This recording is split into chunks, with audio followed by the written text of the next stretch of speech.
Our franchisees in all of our locations are trained, again, to maximize the rate of return on an owner's investment. How do we do that? One, we take the emotion out of it.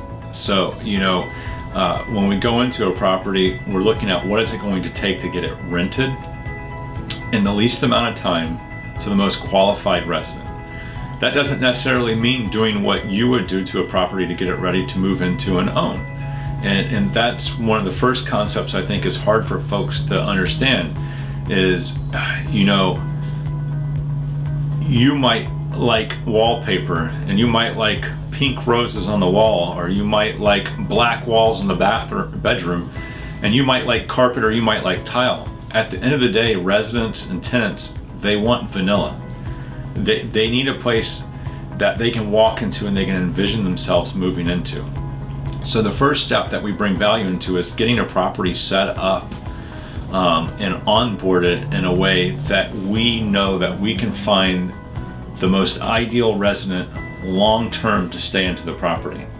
And that means setting it up so that you have a marketable section of the market that's large enough to attract that individual effectively the first time. And somebody that's qualified, somebody that's going to stay and pay long-term. We don't like turnover. Turnover costs us money as an organization, and it costs our owners and investors money in loss of rent. If you have a turnover every year, especially in a single family home, you are going to never have the rate of return that you're looking for. So that's the first step. And the second thing is that how we manage repairs. We do not just react to everything that the resident wants. We don't give them things that they don't need. We give them what the property needs to perform by law. So in a lot of instances, like for example in single family homes, we don't put up blinds. We require the resident to put up blinds. Because if you put up blinds, when the property goes vacant, you're going to have to replace them. I don't care if you buy the inexpensive ones or you buy the most expensive ones, they're going to be destroyed. When we look at appliances, we don't typically ever buy new appliances to go into homes.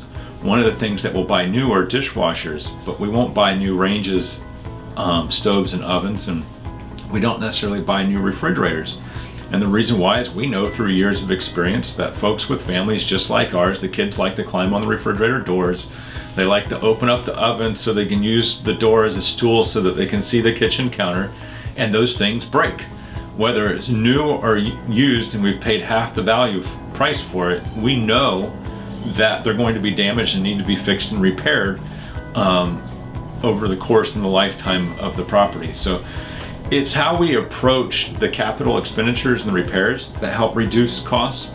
The vendors that we use, we provide far better pricing on these repairs than most folks can do on their own by the pure volume that we give the vendors. The companies that we farm HVAC work out to, plumbing work, electrical work, and general maintenance repair and flooring, those things too, we keep them really busy with the volume we do. Our typical franchisees manage several hundred to 1,000 homes in any given marketplace.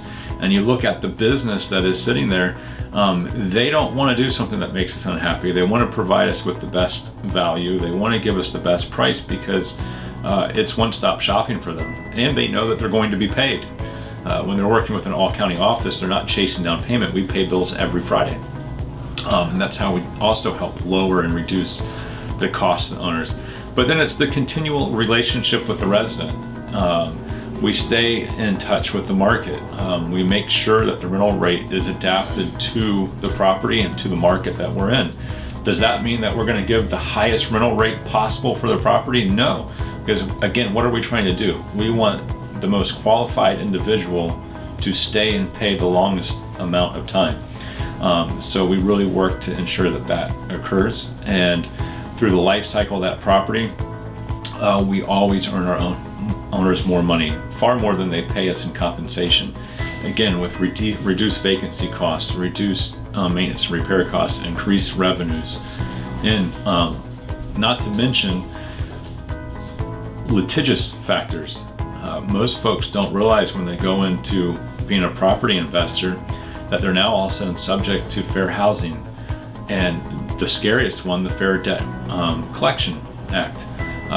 How they handle these residents collecting their rent, and if they don't pay on time, and they're communicating with them, and how they deal with residents out there in the environment of their home, in any given environment, with fair housing.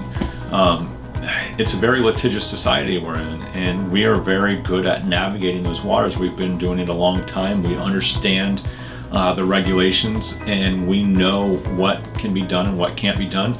And on top of that, we're insured. We carry errors and omissions insurance. We carry liability insurance for those reasons, because it's simply a numbers game. At some point, somebody's going to slip and fall in one of the properties.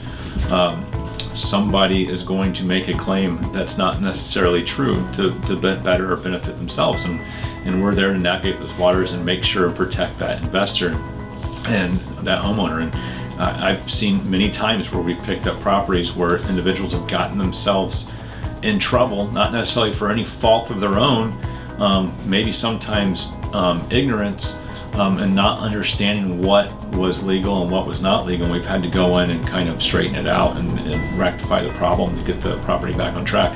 So that's one of the big ones. It's not something that was going to happen to everybody, but it's out there, and when it does happen, it's very costly, and that's what we're here for. We're the experts to navigate those situations.